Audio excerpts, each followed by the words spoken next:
Yesu ashimwe inshuti za communauté Pierre Vivante. Que Jésus soit loué, bien-aimé de la communauté Pierre Vivante. Dusuje ababirigi mu izina rya Yesu. Nous saluons les Belges dans le nom de Jésus. Twageze hano stand. Nous sommes arrivés ici à Ostende.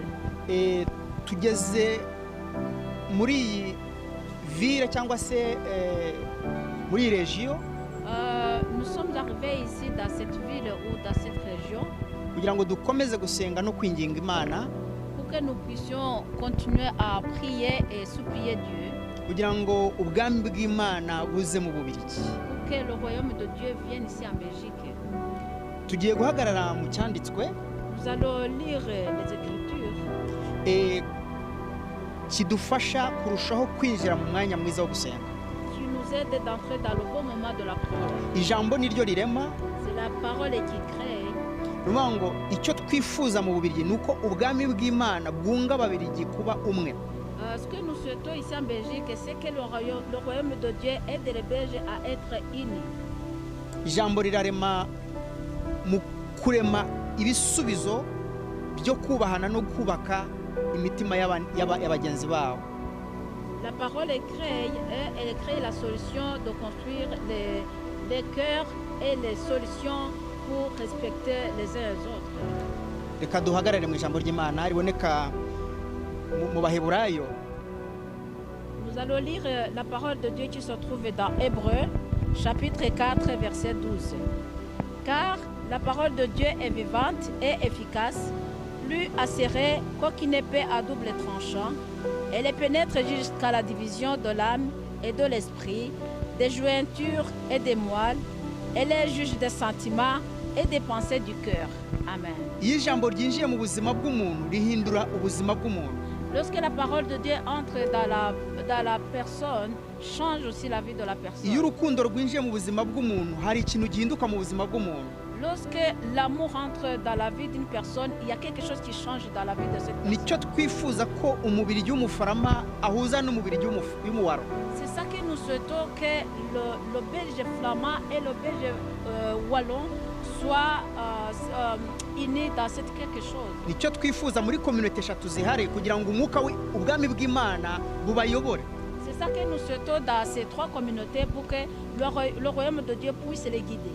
Nyagasani Mana yacu, Seigneur notre Dieu, twongeye gusengera Ububirigi. nous prions encore pour la Belgique. Dusengeye communauté eshatu ziri mu Bubirigi. Nous prions pour la communauté, pour les trois communautés qui se trouvent ici en Belgique. Kugira ngo imbaraga zawe n'umugisha wawe bibazeho. Pour que ta puissance et ta bénédiction viennent sur eux. Kumvikana no kubahana bibubake bibayobore. Le fait de s'entendre et de se respecter puisse les guider. Mu izina rya Yesu Dans Kristo. le nom de Jésus. Ndahamagaye ubwami bwawe muri iki gihugu J'appelle le royaume de Dieu dans ce pays kugira ngo buyobore iki gihugu. pour qu'il puisse guider ce pays. Nsengeye umwami w'Ububirigi, Je prie pour le roi de la Belgique. imbaraga z'umwuka wera zimuzeho. Que la puissance du Saint-Esprit vienne sur lui. Nsengeye guverinoma y'Ububirigi fédéral Je prie pour le gouvernement fédéral et belge. kugira ngo ubwami bw'Ububirigi ubwami bw'imwijuru buyobore Ububirigi. Pour que le royaume de Dieu puisse conduire le royaume de Belgique. Nongeye gusengera guverinoma zose zo mu Bubirigi Je prie encore pour les trois gouvernements de la Belgique. kugira ngo uziteho kandi uziyobore nk'Imana. Pour que tu les considères et que tu les guides en tant que Dieu. Ndasabye ubwami bwawe Mwami Je prie ton royaume, Seigneur, kugira ngo bwinjire muri iki gihugu pour qu'il entre dans ce pays, mu izina ryawe Yesu. dans le nom de Jésus. Nsabiye abarwayi kugira ngo babohore muri iki gihugu. Je prie pour les malades pour que tu puisses les délivrer. Nsengeye abababaye mu buryo bw'umubiri kugira ngo ubiteho bose. Je prie pour ceux qui souffrent physiquement pour que tu prends soin d'eux. Nongeye gusengera Nyagasani Imana ishobora byose Europe muri rusange Je prie pour l'Europe en général, kugira ngo Europe uyishyire kuba hamwe pour que tu mets l'unité en Europe, mu izina ryawe Yesu. dans le nom de Jésus. Urwanye icyabarwanya mu buryo bw'umwuka no mu buryo bw'umubiri. Que tu combats ce qui peut les combattre d'une façon physique et spirituelle. Icyo nicyo nsabira Ububirigi na Europe. Voilà ce que je demande pour la Belgique et l'Europe. Niyo mpamvu nsengeye iyi regiyo yose kugira ngo uyigoteshe ukuboko kwawe. C'est pourquoi je prie pour cette région pour que tu puisses les garder dans tes bras, Mu izina rya Yesu dans Kristo. le nom de Jésus. Ndasenze ngo ubwami bwawe ubugoteshe iyi si turimo igoswe n'umwijima wa Satani.